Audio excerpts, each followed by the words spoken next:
Hello viewers, I'm SB and welcome back to A House of Many Doors, where, as always, reloading in a settlement makes that settlement's single-use actions available to you again, for some reason. I had forgotten about this, but it's actually a really good thing. I guess, no, we don't actually need the monolith anymore, though, now. I mean, whatever, if we get one, we can take it and sell it somewhere else, probably. You wait until most of the goatmen have left the village, shambling off to perform one of their odd dancing rituals in the dark. Creep from the kinetopede, your crew watching from behind you. Your crew keeping watch behind you. How about reading the words that are actually there? Truss up one of the blood-crusted menhirs at the village's outskirts. Tip it onto a pallet and haul it, as quietly as possible, minus a few swear words, back to the cargo hold. Cool, we have a blood-soaked monolith. I don't know what we're gonna do with this.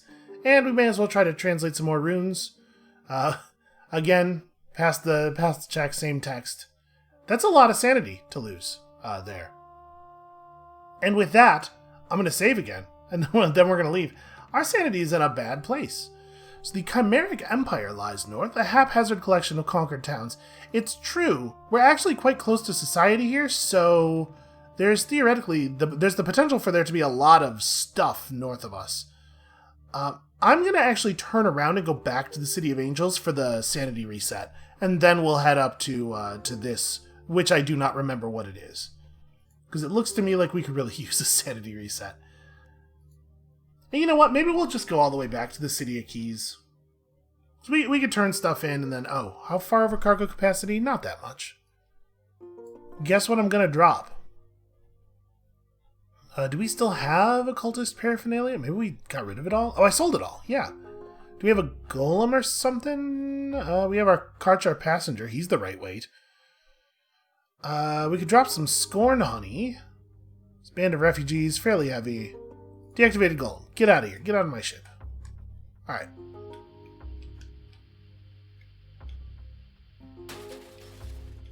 So I think we basically want to go... I mean... Do I want to just go straight back to the City of Keys? I think I do. And then we'll head up to the City of Angels. We'll reset our sanity there. We'll turn in our passenger, get a new passenger, and then we'll wander northward.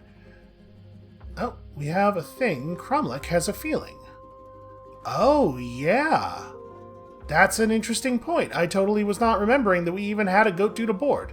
You find Cromlech standing in the cargo hold, staring thoughtfully at your blood-soaked monolith. This looks just like the monolith in my old village, says Cromlech, stroking his scraggly beard. They would be terribly upset to see one of their stones away from the others, you know. It is the worst kind of sacrilege. But not you, right? You seem so different from the other goatmen. Yeah, I don't remember too much about the goat stones, says Cromlech. I ran away when I was just a kid, get it? I ended up being taken in by a family of nomads in a battered old kinetopede much like this one. He looks around fondly. You know, he says thoughtfully, I've always been too afraid to explore my ancestral roots, but now I'd very much like to visit the old homestead someday, reconnect with my species. He taps the monolith with his cane. And perhaps we could even take this back to them. Yes, I think that I could, in fact, do that. And I did, for a moment there, consider flirting with Cromlech. Here's the thing. Our character is just real horny. It's just... That's life, man. That's life out in the dark. You just want to feel alive. So I guess we're just going straight south. I don't need to keep looking at the map. Someone in the crew is sobbing uncontrollably. Might be you. Yeah, that seems fair. That sounds like the sort of thing I'd get into. So we'll, like I said, we'll go to the City of Angels, then we'll swing back through the goat stones, for Cromlech's sake. What? Do you really want to do this? Do you think this is a good idea? I refuse to pay. Let's rumble, you big oaf. Okay, this is a little bit more of a ship, and they have more guards. We're still just going to use the same move we always use, because it seems to work a lot. Basically, you just send Ashen over there. She handles the problem. She's terrifying. She's wounded. She's unwounded, but she is behaving erratically. She is not selectable. Oh, hey, that's an issue. I mean, the other guards are still good at their jobs. Yeah, 96 is too far away, but we know that 76 is fine, so the boarding distance is somewhere in there. Well, let's send someone over. Beautiful. That's exactly where I was hoping you would land. Any chance you could land exactly there as well? Well, it turns out it doesn't matter, because you... Oh! They boarded me! What an interesting change of pace. Well, we can't give orders to Ashen, so that's not great. I mean, Ashen will probably win that fight by herself. Oh, that's not my guy. That's a thug. Well, so what do I want to do? We want to kill this gunner. I think I leave them in place. I'm assuming that my crew members who are not guards probably don't deal damage. I'm going to move... Oh boy. This is a problem, actually. Well, I guess it's not that big of a deal. We can just move Anna. Anna, get out of there. Char, try to heal Anna. It'd be really helpful if my guard captain could be controlled. Where's my other guard? We should have 4 guards plus a guard captain, right? But I see 2 of my own guards and 3 of my own guards plus 1 guard captain. Boy, people behaving erratically sucks hugely, and is a thing that should not be able to happen. Can I tell you guys to come back? Yes. Okay. So I guess what we'll do is we'll just stay here, kill their gunners, and then come back home and fight off the rest of their guards. And we're just gonna lose some crew. I mean, no two ways about it. Our Lightbearer is horribly maimed. We cannot flee. We won't be able to make the distance to flee. Can't move the Lightbearer to the doctor, which is a little annoying, I guess because we have people in the way, probably. So I'm gonna go Fungus Cannon plus Mortar on this room, and we'll try to kill that dude that way. Not effective.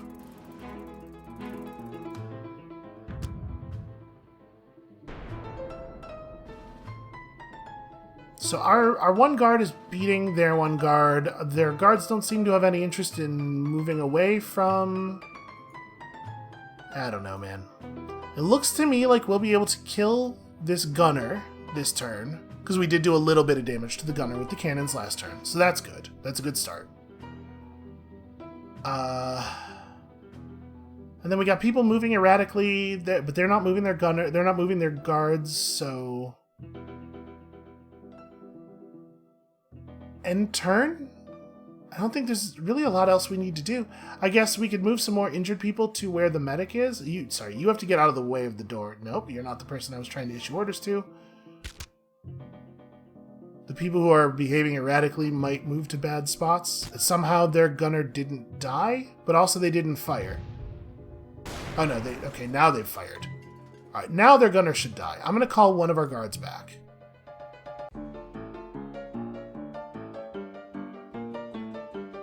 Yeah, we'll just leave it like this, and then we'll have this guard come back, and this should be fine. So what do we want to do? We want to just, move some people who are injured, like Banjo Smigs, over to the heal zone.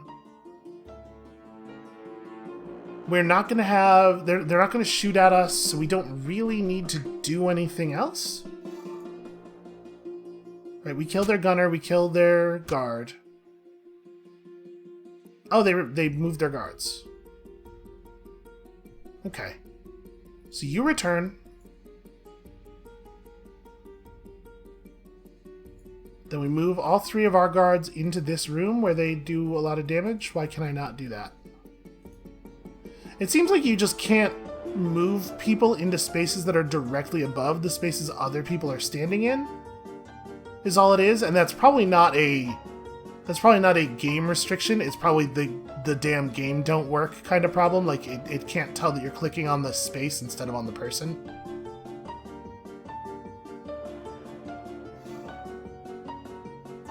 Alright, so we kill other dudes. They ran into the room where Ashen was, right? So are we cool? I think we're cool. So now we can just send guards back over and trivially kill the rest of their crew. So they try a little bit, some of the time, with the boarding strategy. Just not, they don't do a good job, is all.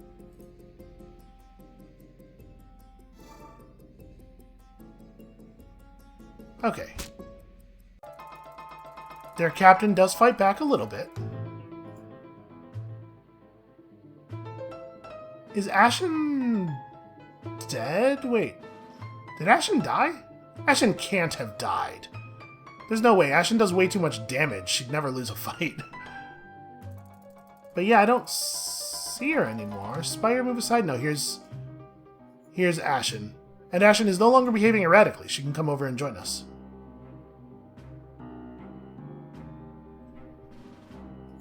Okay, I don't know where she's going. Ashen. Hey, Ashen. Maybe you just come back over here. Okay, spent one of my actions, but didn't actually do the thing I said to do. Again, the game is horribly broken in so many different ways. Yep, Ashen's not participating in the battle. Alright, please? No, okay. I guess she is behaving erratically again, despite the fact that it doesn't say so. Well, somebody else come over here. So that guy's got too much health to go down in one. And we are just missing a guard. Sometimes it seems like it doesn't spawn all of our crew. Like, we've had it not spawn all of our gunners before, too.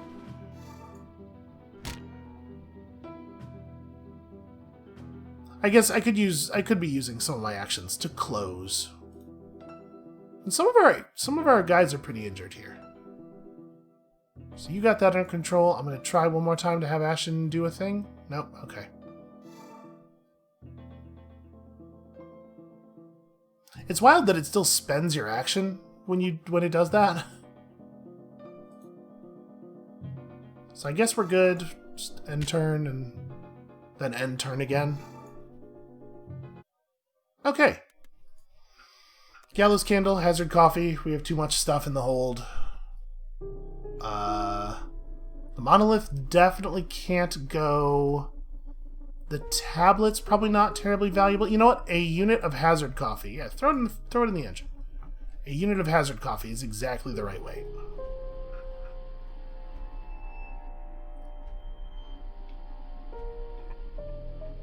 So yeah, when you engage in a battle where you are able to quickly disable the enemy gunners and then kill the enemy crew with your guards, you do get more you get more value, more monetary value in stuff than you lose in hull losses. It's difficult to tell ahead of time whether you're going to be able to do that, because you can't tell by looking at a ship how many guns it has. We have 2 delving journals. Oh, you get a delving journal every time you finish a delve. Sure, that makes sense. What am I willing to drop here? I mean, we must have some stuff that I don't care about. We've had cryptographic tablets before. They don't really accomplish anything, it seems like.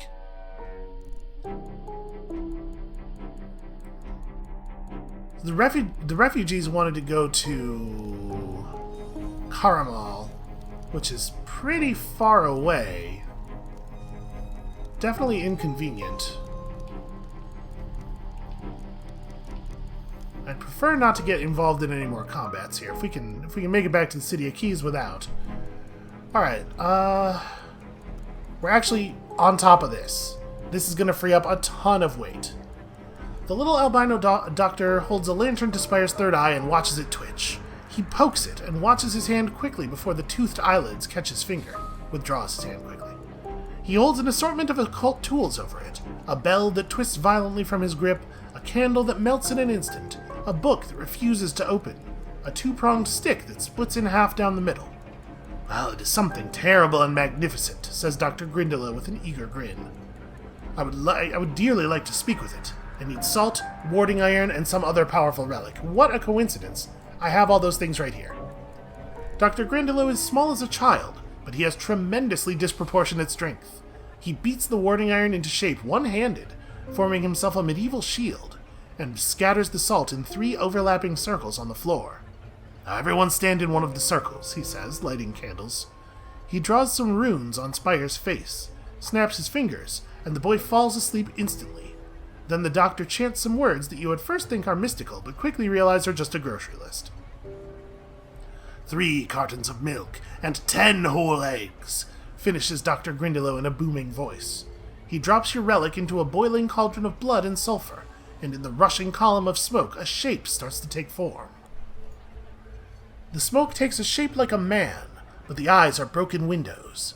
The skin is red brick and slate. Chimneys bristle from the head and shoulders. His mouth is a sewer grate, pouring torrents of sludge, and his long outstretched fingers are cobbled streets. A city ghost, or the bad guy from Ferngully, hard to tell. "Take me to the cities of gods," snarls the ghost. Its voice is traffic, haggling, and church bells. "Take me to see them, and I will leave the boy's head." Without another word, it evaporates into eddies of smoke. Dr. Grindylow claps his tiny hands in delight. "Well, there's your solution," he says. "Now what's my reward to be, eh?" Sorry, what are the cities of gods? I mean, these cities? The 6 cities? "Oh, not the foggiest of clues," says the doctor cheerfully. "I'd go and do some research in the Incarnate University if I were you." Alright, we can afford to drop the 100 guineas, and I'm going to try to avoid any adverse side effects here, so let's do the big thing. "No, thank you kindly," says Dr. Grindylow, bowing his head and tucking the guineas beneath a nearby goat's head. "Abja's blessings be on you," which apparently he's just in position to confer. He can just do that. Interesting. Alright, let's go to the key details office, because I have so many things to turn in. So we get lots of letters. All of my writing is always so great. Look at these distance bonuses. They're beautiful. We have so much money. Okay. What was my assignment? I don't even remember. It can't be that important. Gather news, as always, obviously important. Yes, repair my hull. Seems like a good idea. Wander the streets. Step Temple Street is always loud with doomsaying and soothsaying and naysaying, but this is different. A heated debate between 2 opposing churches has gotten out of hand. The armored Gravidonites have been thoroughly outwitted by the arguments of the silk-robed Nahasite scholars. Which world spat the iron swine into the house? Did he even come here of his own divine will? The Gravidonites answer these questions the only way they know how, with fist and boot and club. And we intervene on their side because they're winning. You leap into the fray on the Gravidon priest's side. The Nahashites are mostly already broken and bleeding, and you deliver the remainder a few violent ad hominems. Yeah, that'll show 'em. After that, it's all over, bar the kicking. The priests of Gravidon slap you on the back and promise that the undreaming carcass will guide your hand in future battles. Boy, I don't have any idea what the general feeling of the gods is about us. Okay, what else do we need to do? I should probably visit my dwellings. We got poems to write. We have so many poem parts to spend. I'm not going to bother reading all of these necessarily. Let's write a romantic verse. I've had some good romantic experiences lately. Those could... I clicked the wrong button, but you know what? While we're here, let's invite Banjo over. Banjo arrives more or less on time and saunters through your door with an exaggerated tip of the hat. Well, a lovely place of abode you have here, and I appreciate the chance to look at the wallpaper and such. But I think it's time we went out and caused some trouble. A whole variety of arrestable offenses. You in? Yeah, you know what? The house is changing my character. I'm feeling very aggressive now. Banjo's face can barely contain his grin. That's why I work for you, boss, despite your appearance and personality. I'm joking. You have a great personality. Come on. You sit in the gutter with a couple of tramps telling stories and singing songs. You sneak into a society dinner and Banjo sets off firecrackers beneath the table. Then, Banjo leads you to Twilight Gardens. He wants to break into an upper-class house. I would love to do that. No theft, he insists, just pranks. You steal a stuffed porpoise from a wealthy household, dress it in lingerie, and put it in the neighbor's bed. Your next break-in is less successful, and you flee the area with watch officers in close pursuit. After ducking down a side street, you end up outside Pauper's College. What laughs, huh? Banjo seems more alive than you've ever seen him. Shall we call it a night? I mean, we're here. Why not break into the college? That could be a laugh. Banjo laughs with surprise and delight. He bows down to you, only half jokingly. Let's try it. We pass the challenge. You end up in a dormitory with a group of drunken students who are attempting to summon a unicorn from another world. You didn't think they succeeded, but when you wake up the next morning, you find a rhinoceros the size of a corgi nuzzling your chest. That's adorable. You look across to the other bed and realize Banjo has a spiraling white horn growing from his forehead. It crumbles to dust when he touches it. Okay, so that was a fun night, and also we have a tiny rhinoceros. Banjo is in love with the little rhino. He comes up with a dozen names for it in the space of half an hour. That's pretty delightful. That was a good adventure. Oh, we can work on our magnum opus. That's true. We did have a unique experience. Well, let's do it. Oh, I didn't even notice this. You can upgrade your lodgings. Well, one thing at a time. You decide that what your masterpiece truly needs is more poetry. Yep, always. You compose several ditties and add them to the appendices. It's 98% complete. Wow. This will blow your previous work out of the water. You could feel it. Well, we can certainly write some more poems. So 27 apprehensions, some mischievous satire. Oh, the droll recollections I have, let me tell you. Let's not go down to 0 droll recollections, though. We do sometimes need these little bits for other things. That said, breathtaking spectacles are trivial to acquire. We know where to go get one right after this if we want. And yeah, I'll hold off on the elegy as well to avoid going down to 0 on that stuff. Okay, I think we return to the streets. Is there anything else we want to do here? Let's check the black market. What do you got? Necrosia and obscene booklets. Neither one of them at a price that's actually interesting. Oh, I didn't check selling. Well,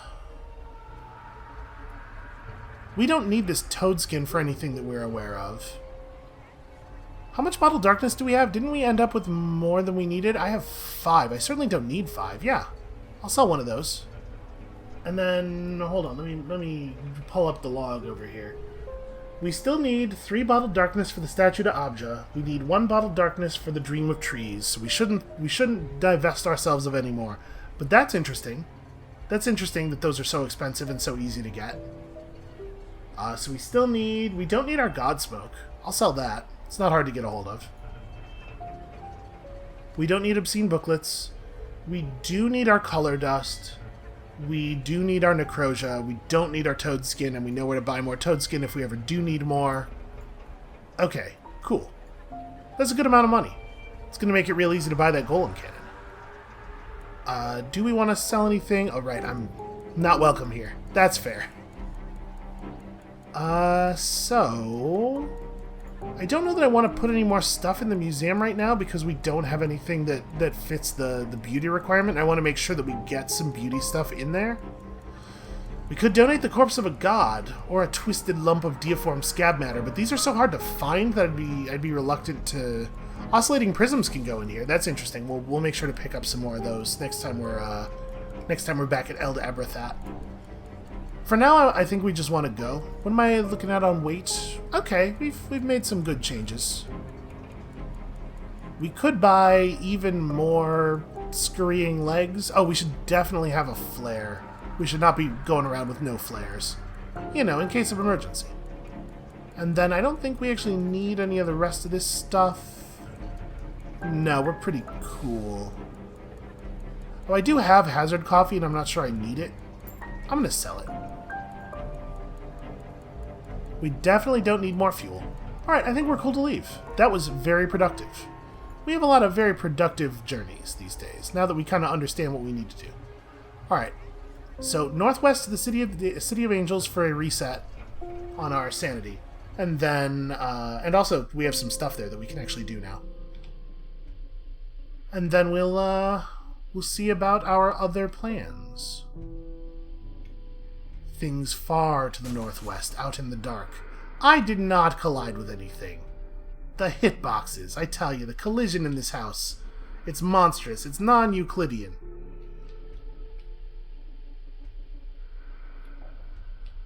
Alright, straight to the City of Angels with us, where nothing bad ever happens.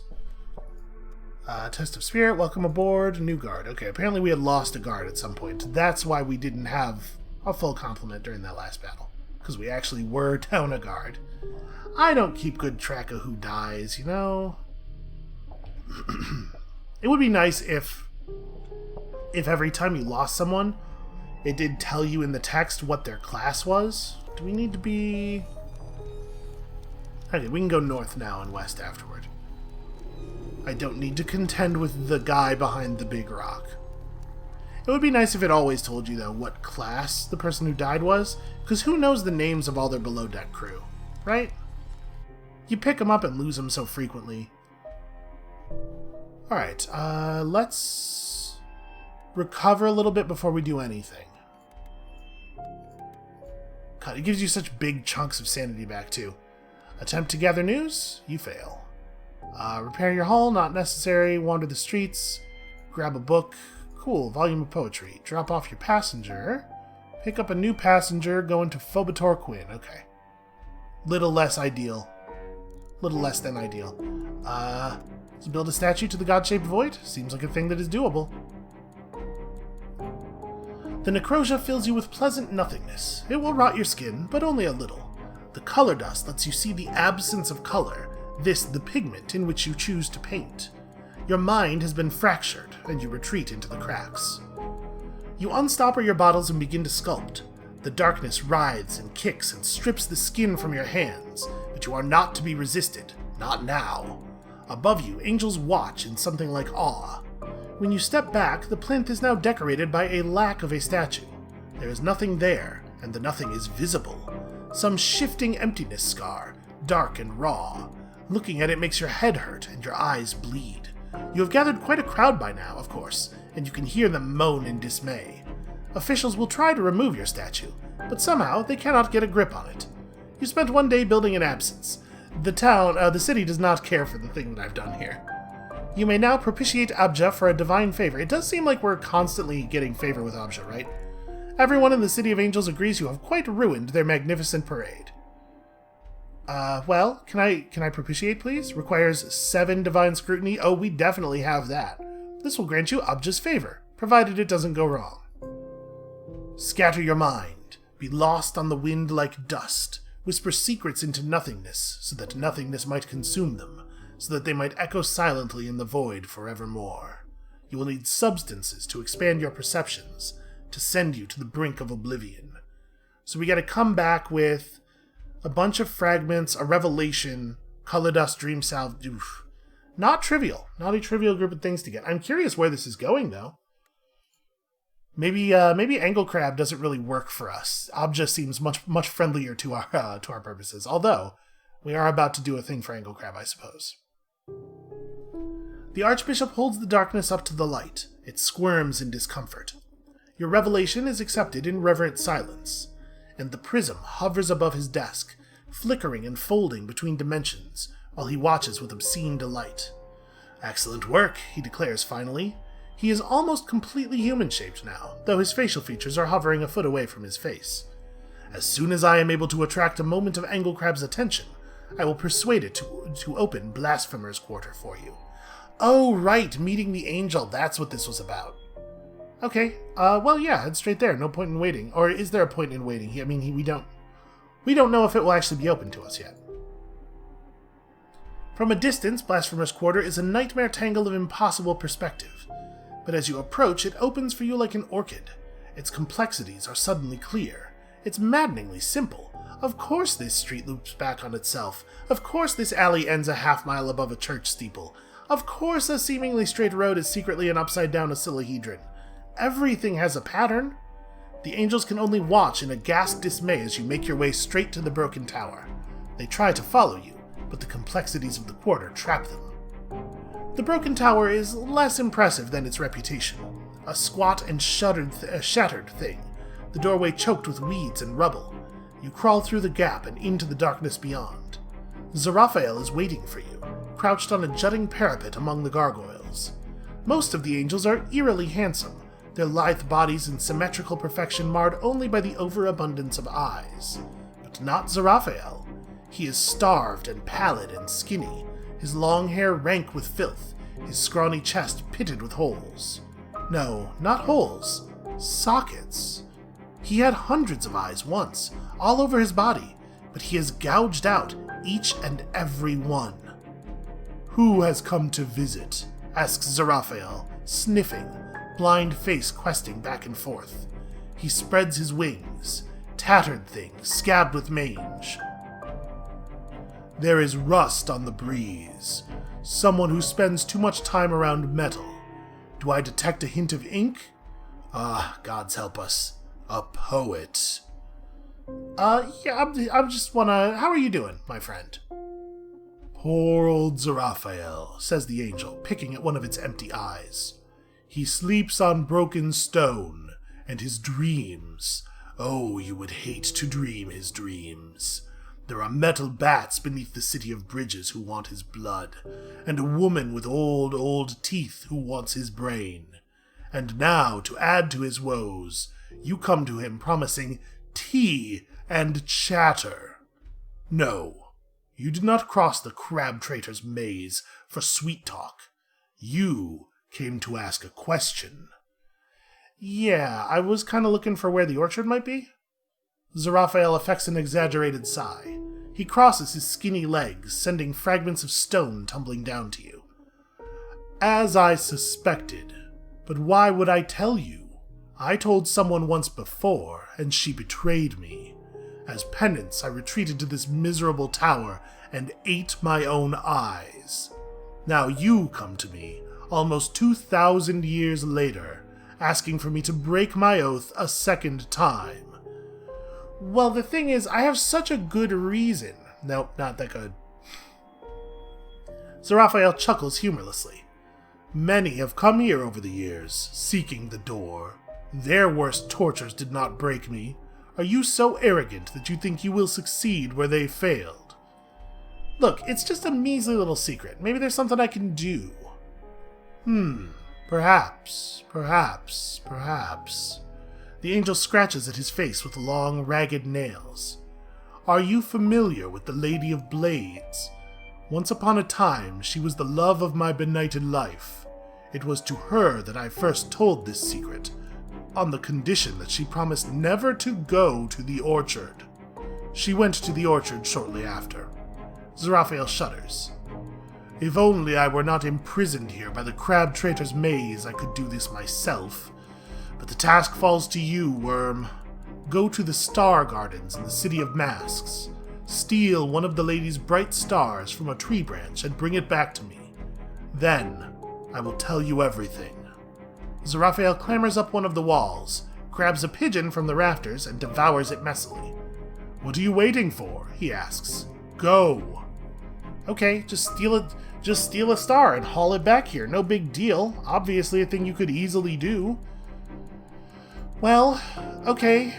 We learned something. We got some information. We made some room in the hull. That's good. They do not sell the 79 here. They just buy it. Okay. Well, we'll have to happen across some. I'm going to buy some medicinal herbs. How much space do we have in the hull? We have a ton of space.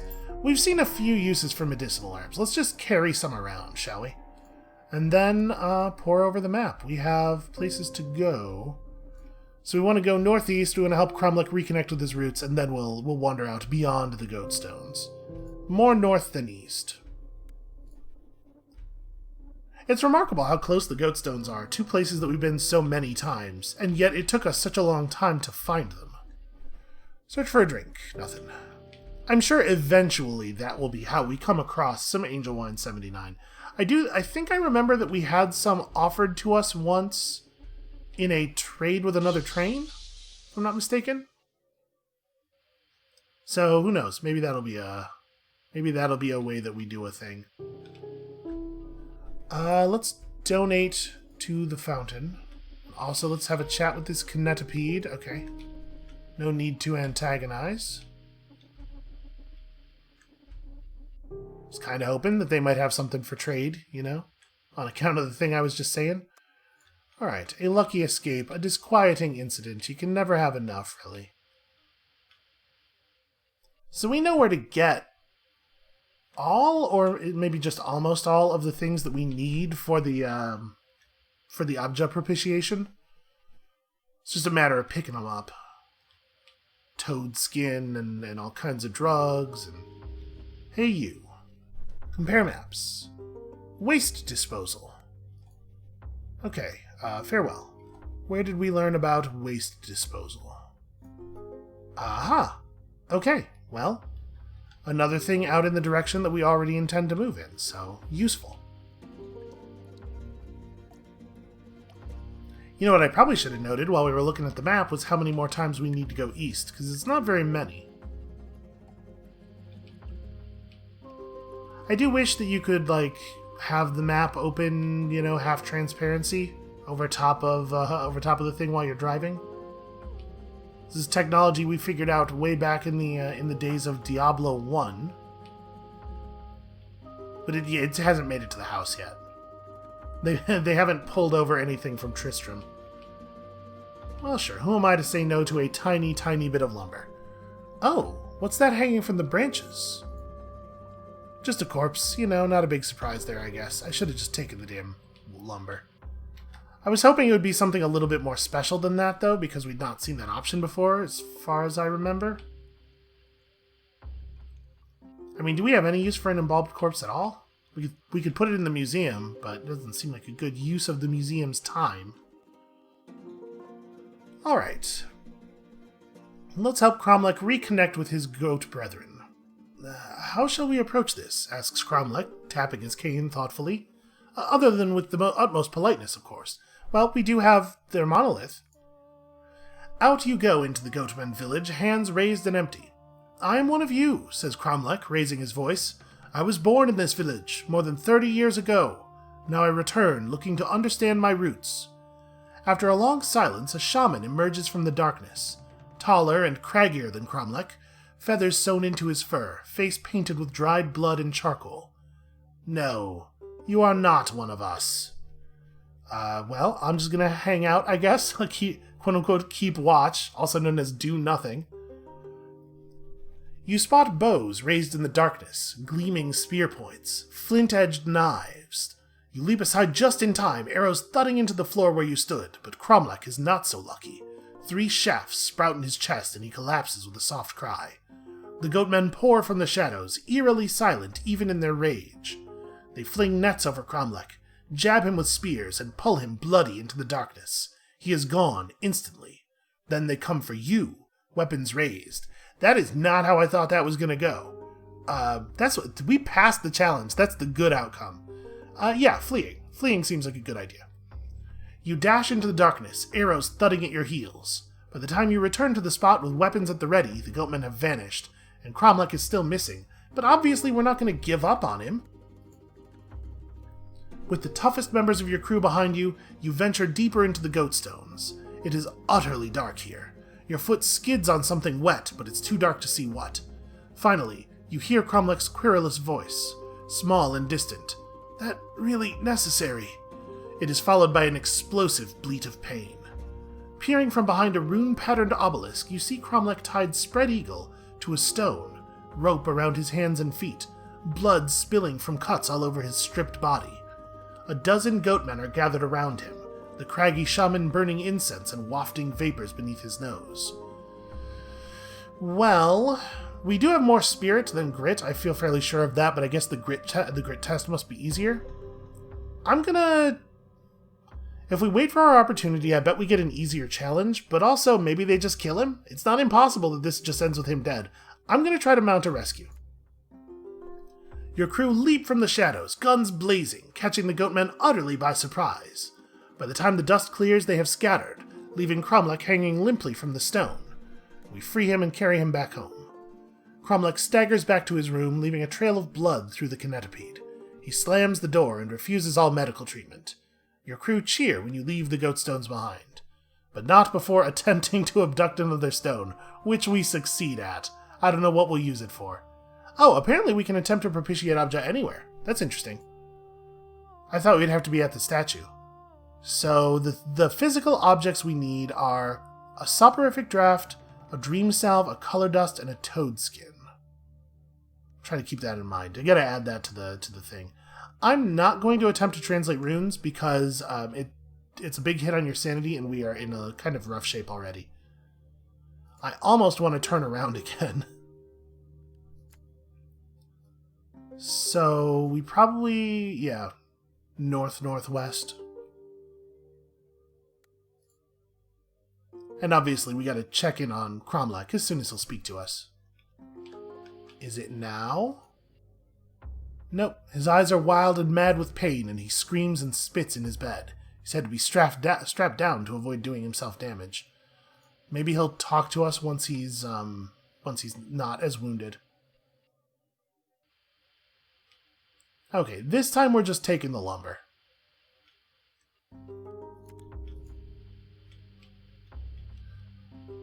Alright, we have a long journey, basically just northwest for a while. I'm leery of getting into combat with our sanity being as low as it is, since it causes some members of the crew to behave erratically. So we're just gonna hope for an easy, languorous voyage, you know? Dodge all of the floating stones. Try not to look too deeply into any wells or anything. You know, just take it real easy. As easy as one can take it out here in the house.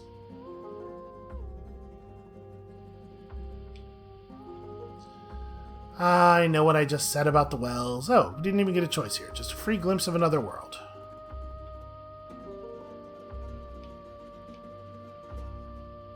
Swirl of pale moths goes eddying up into the blackness above. I don't even know how we would see that happening. Oh good, occultist paraphernalia.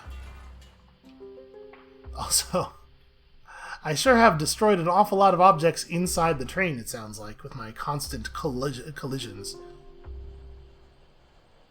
I do want to fight one of those, but this is not the time. With our sanity in the place that it's in, this is not the time.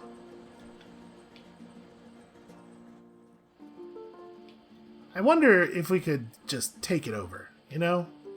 Not that I think our train is bad or anything, but if we could kill everybody inside one of those, it feels to me like it would be a good idea to just take that and use it from then on. Okay, can't compare maps.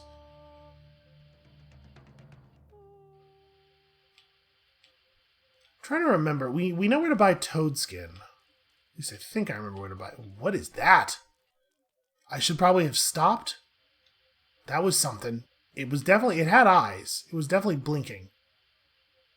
And it looked fleshy. Yeah. Bad times. Bad times out here in this part of the house. Okay, that's just a truck.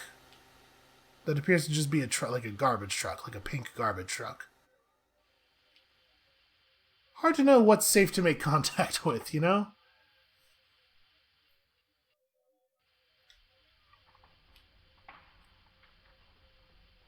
Alright, where are we relative to the thing? We're getting close-ish. We're not taking a lot of sanity damage, which is nice. Enter the cottage. Okay. These guys seem chill. Oh. They'll compare maps for a terrible secret. That's a pretty high cost. But you know what's really valuable is knowledge. I'm gonna do it. The Cathedral of Stolen Gods is marked on their map, below a crudely drawn skull and crossbones. Oh, well, that's interesting. Tell me about a Cathedral of Stolen Gods. Okay. Yeah, we're gonna definitely go and have some interactions in that place. See if these guys have anything they want to trade. Look at how much faster we are than everybody else. Oh, yeah, I'll absolutely do that. A place called Chaga is marked on their map, beside a scrawled note reading treasure. And anything for sale? That's a slightly better than normal price for Aeronox Silk, but we really don't need Aeronox Silk. Okay, so apparently we've just discovered all kinds of things out here. This is actually the place that has been by far the friendliest in terms of the usefulness of other travelers. Nope, Cairn is not worth my time.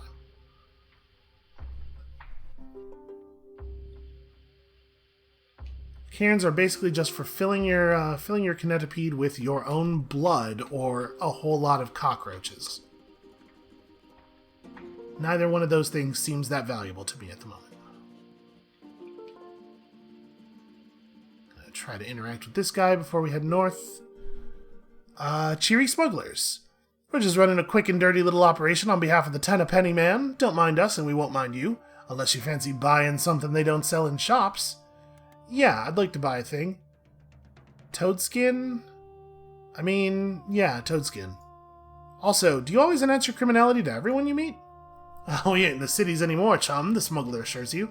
You have brutal policemen, a bandit infestation, a dozen interwarring gangs. Everyone has to be careful. In the Principate, we do crime civilized-like. The tenpenny bribes the right folk and keeps things running without any bloodshed. Well, only the occasional and highly precise bloodshed. Yeah, okay. I don't feel like we want to attack people who work for the tenpenny man. I don't think we need to.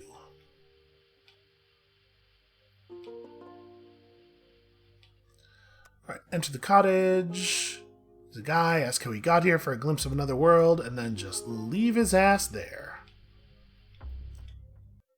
It doesn't feel good. It doesn't feel good to do either of those things. Waste disposal of another world. Hey, a lot of this stuff looks like stuff from our world. Although I guess that's kind of true everywhere, huh?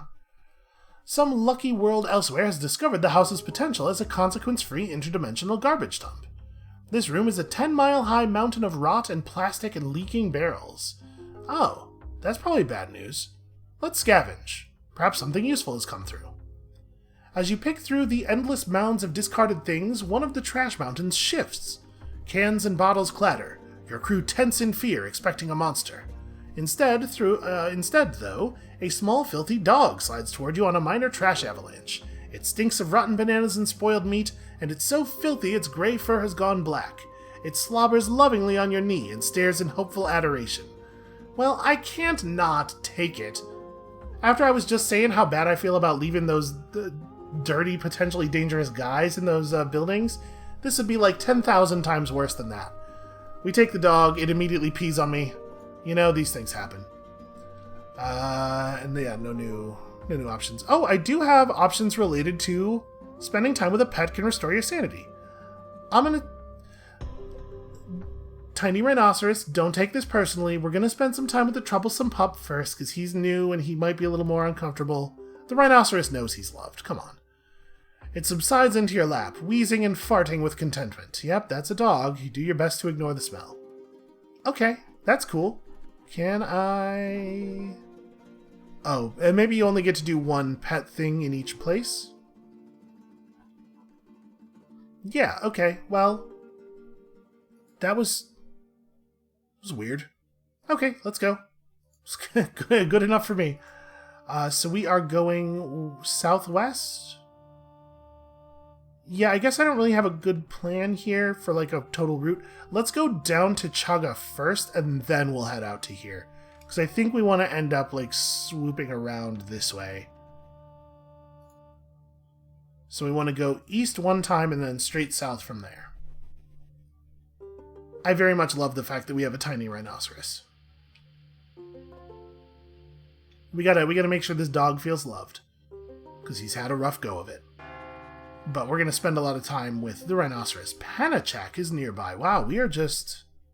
Okay, Panachak first, I guess. It's way more out of the way. That's interesting. This area is, like, very densely populated relative to some of the others, I think.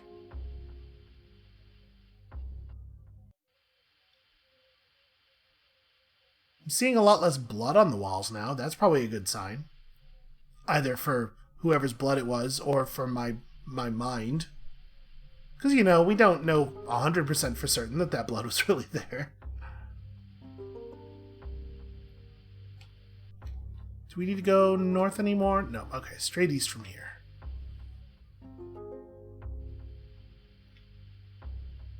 And it really does seem more civilized out here, right? Like, we've seen way fewer things that were behaving hostilely.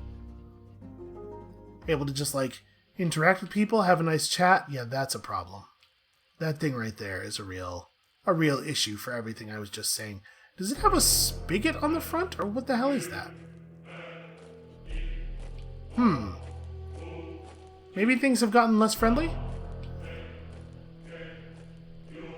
The floor crawls with wriggling finger-sized thing, and they pop in bursts of bile. Yeah, okay, we need to go west a couple of rooms. I was feeling a lot safer a couple of rooms west. Panachak. You are greeted by a forest of rotted corpses, skewered haphazardly on iron spikes. Loops of wire twist their sunken heads to face you. Each cadaver in this thicket of the dead has a sign strung around its throat. Each faded wooden board has been etched with tiny words. In the distance, a huge skeletal structure. Wisps of smoke curl to the ceiling. People live here. Alright, let's examine the corpses more closely. Again, I have to know. The scratched writing on the signs is tiny and illegible. You have to get closer than you'd like. A small town with a big heart, says the first sign. The second says, nothing wrong with being friendly, 3 exclamation points. Welcome to Panichak, says the third. Well, that clears everything up. Brown-yellow mists swirl around the legs of a creaking iron edifice. It looks like an oil rig, tall enough to scrape the ceiling. Huts of salvaged metal nestle in its shadow. There are faces peeking between the rusted girders. Apparently this requires 1 Panichak familiarity, and we're able to do it despite not having that?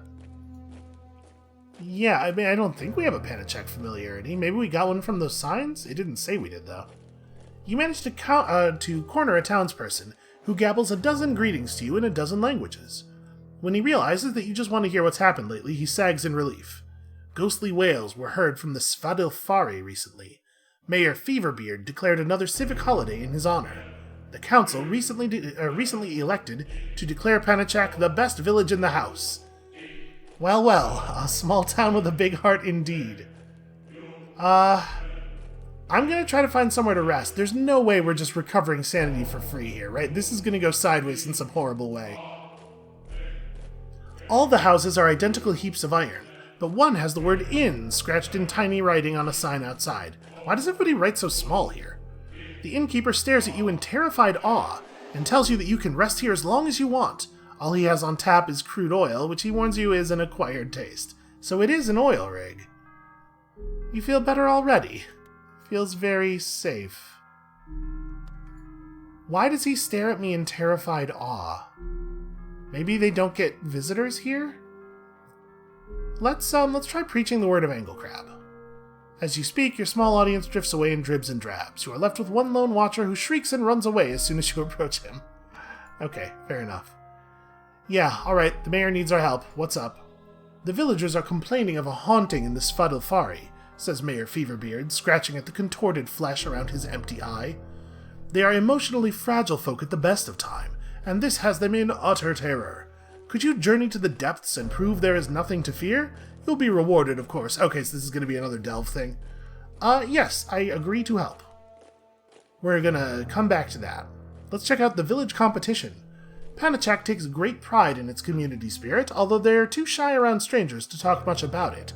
Perhaps you can gain their trust by entering one of their innumerable competitions.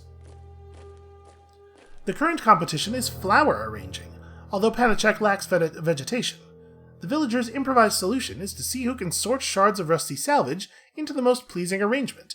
Oh hey, it's like tinkering. I should be able to be great at this.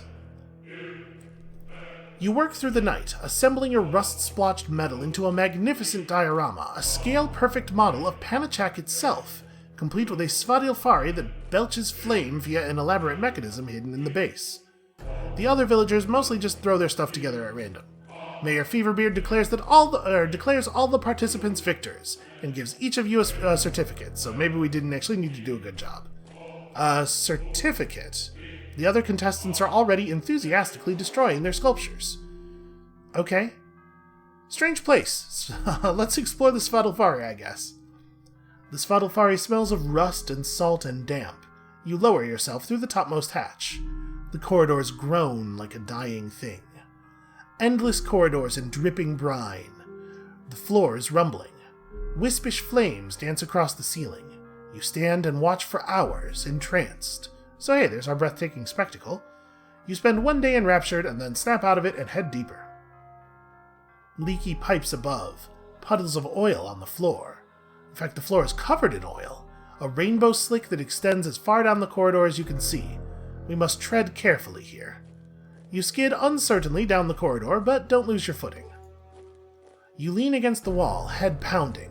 The world around you is changing.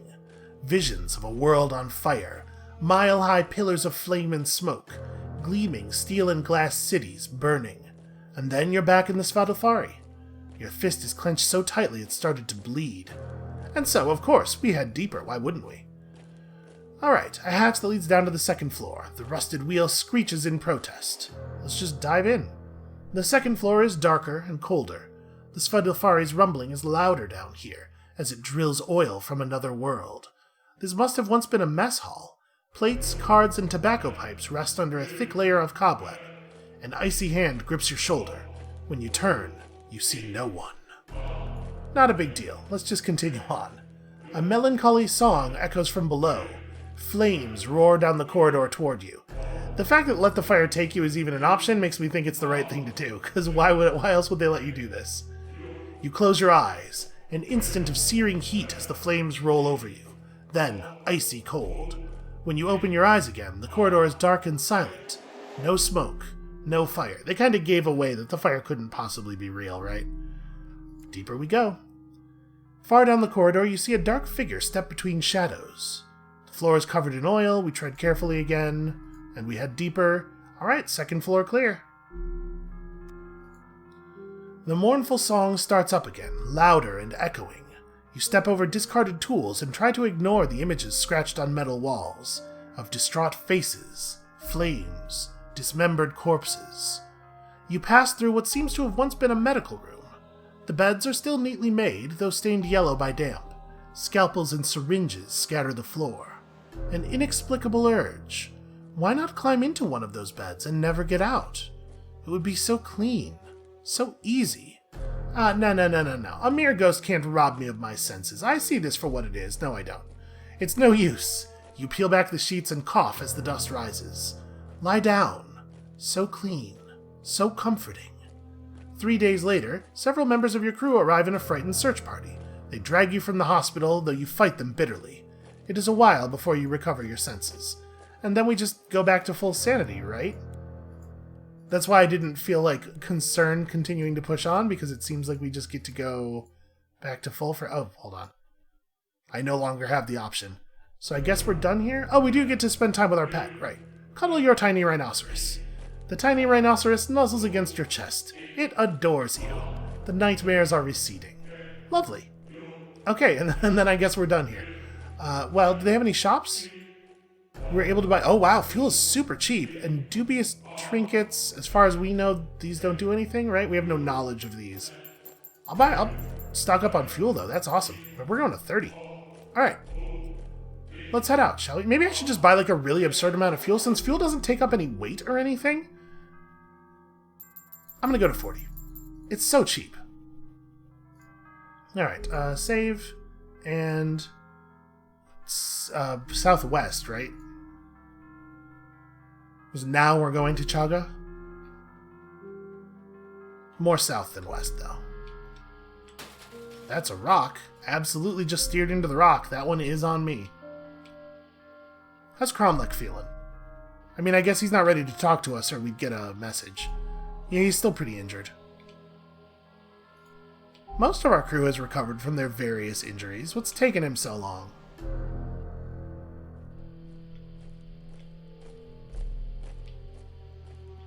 I don't like all the marching. The marching makes me very uneasy. Music that has marching in it's usually a bad sign. That's just a thing I've learned from human culture.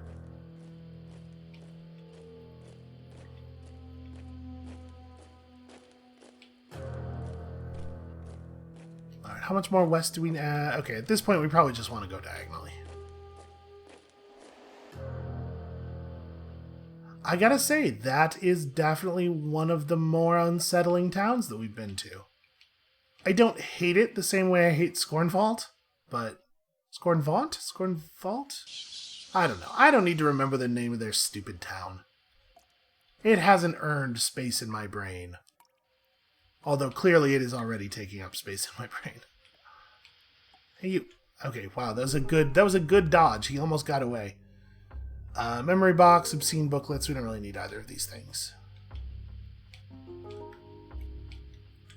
The backing up is a little counterintuitive. Trains don't turn like cars, I guess. I mean, you don't turn a train at all, right? That's kind of the idea.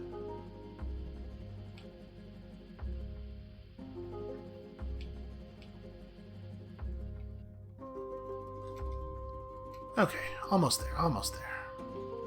Are these guys after me? They are after me. Fortunately, they are large and clumsy.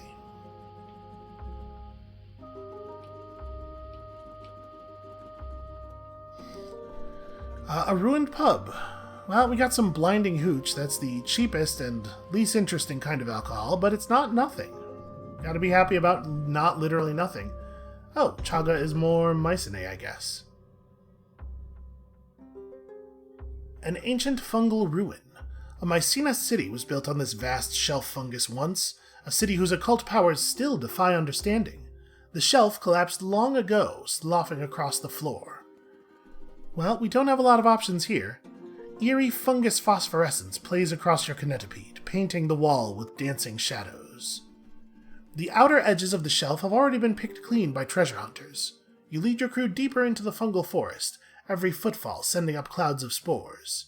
After several hours of searching, Emery Underwood finds something. A statuette of a human woman, carved from toadstool fiber. Its face is blank. And then we just order it dug up, because apparently I don't know any better. And then we cuddle our tiny rhinoceros. Oh man, having pets is awesome. Is it really the case that we only get to play with... Yeah, okay, we only get to play with one of them each time. And I don't know if there's a good reason for us to, like, alternate, maybe? But this rules. This is like, super good. Alright. Oops. Oh, I have too much stuff. Well, you know what? I'm just going to smash that effigy, then. I don't need another effigy. I think we already had at least one. Yeah, we already had one. Oh, so sorry. I want to smash the effigy. Yeah, gains sanity. Cobblestone likes that, I think. Right? Scrutiny's the good one. Alright. To Summer and Mrs. Autumnal. Actually, you know what? I just looked at the time. Probably we shouldn't ought to go anywhere. Actually, probably we should just take a nap here amidst the fungus. That couldn't possibly turn out to be a bad idea. So that's going to be it for us for today. Thank you all so much for watching. When you come back next time tomorrow, I'm sure it will be every bit as productive as today's episode was. How could it not be? And we'll see you then.